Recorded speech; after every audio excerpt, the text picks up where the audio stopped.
Without further ado, let's go through some small system Verilog program and get a feel of how this hardware description of a hardware in a programming language looks like. Let's assume my task is to design a simple logic gate, say a NOT gate, which is just one input, one output. And in Verilog, if I'm going to define a subprogram, I call it a module. So every time I define a module, I start with the name module, and then I should have an end module to end that. And in this case, I just give it a name, not gate, and I want to define the inputs and outputs to this. This is basically just input in, output out. And the assign is nothing else but saying what is the relationship between my input here and output here. In this particular case, the relationship is pretty straightforward. Output is the inverse of the input, and that's it. We wrote our very first Verilog program. Module, the name of the module, input, output, and the functionality, which is defined in the combinational function case by this construct called assign.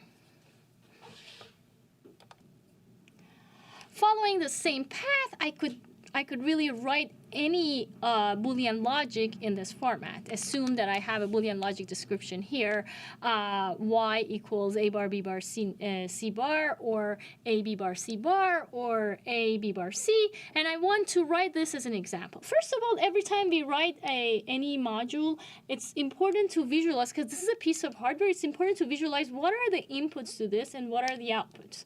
In this particular case, the output is y. Let's call this just example, and the inputs are A, B, and C. So let's define it here, module example. I could just say, input logic values, and output is in terms of logic values. So that's something I could tell the program. It already has all these constructs in it.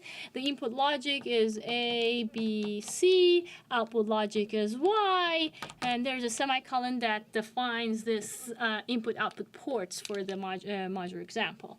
And because this hardware language is written to ease my life, it already has all this notions of a Boolean logic, which makes my life much easier as opposed to going through just the and or gate description of this and then trying to put it in this program. So in this case, I assign y, which equals to a naught and b naught and c naught, or A and B naught and C naught, or A and B naught and C.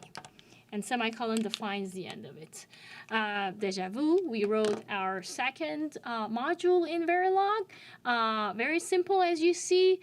With this description, I have a Boolean logic. One thing to remember is that this is not just like a software program we've written before, that you just have a bunch of variables in storage and then you assign this and you do all this computation in software. Every time we wrote a piece of code here, it somehow translates to a piece of hardware. That's something you should have an understanding of, and that's the major difference between this language and a software language that you've probably seen before.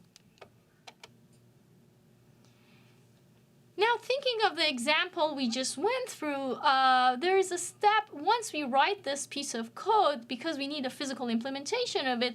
What happens is that this code gets compiled to a piece of hardware. And this compilation process in the hardware design world is called synthesis. So synthesis is really translating this description, which is a logical description, really not having a physical value, into a net list, which is a list of gates and flip-flops and their wiring connections in real life. For example, if I input the system Verilog code that we just written on the board, and it's written again here, we give it to the synthesis software. This is the output that we get.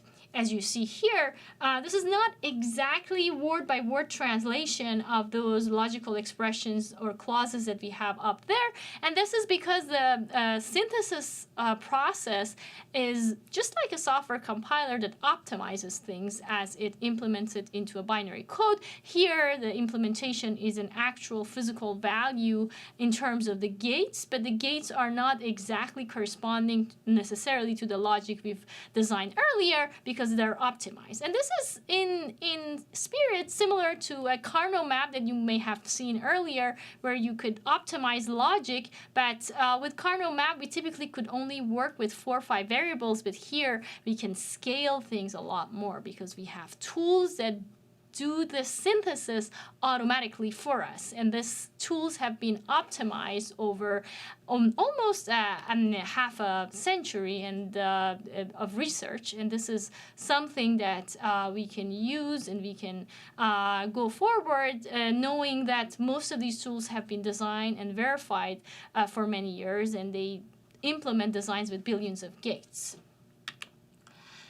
So when we design these big circuits, what happens is that typically these circuits are not just one module. They have multiple modules, and typically real designs have sometimes millions or even billions of gates. And now for each part, we have to first go, try to have the system level, and then break down the system into smaller modules. And then every time we design a module, we have to make sure that we test that module independently before we put it back into the system. But of course, understanding what module does helps us to design the test bench that comes to that circuit under design that we're considering, and then checking the output of that is really essential in trying to design bigger systems. So for this very reason, the tools not just give us the capability of synthesizing software right into hardware, but also it helps us to simulate things. Because very often in the design we don't really go to physical implementation for each and every block, but we want to simulate things and see things in a higher level before we go maybe into the details of each and every design piece and optimize it. Now here we see an example of this simulation. The system Verilog gives us constructs such as display here that help us to synthesize a piece of hardware in simulation, but not necessarily synthesize to an actual piece of hardware that we could see. This is similar to what you could have as a printf in, for example, C programming language. This is only to display intermediate results for testing purposes. The syntax for system Verilog is case sensitive. For example, reset and reset with lower and uppercase R are different. The names should start with alphabets, and the comments are pretty similar to C. In fact, people who design system Verilog, they looked into the syntax of C and tried to have as much as syntax of C into Verilog, which is the mother of Verilog language. In section7, I'll go briefly through hierarchical modeling concept in system Verilog.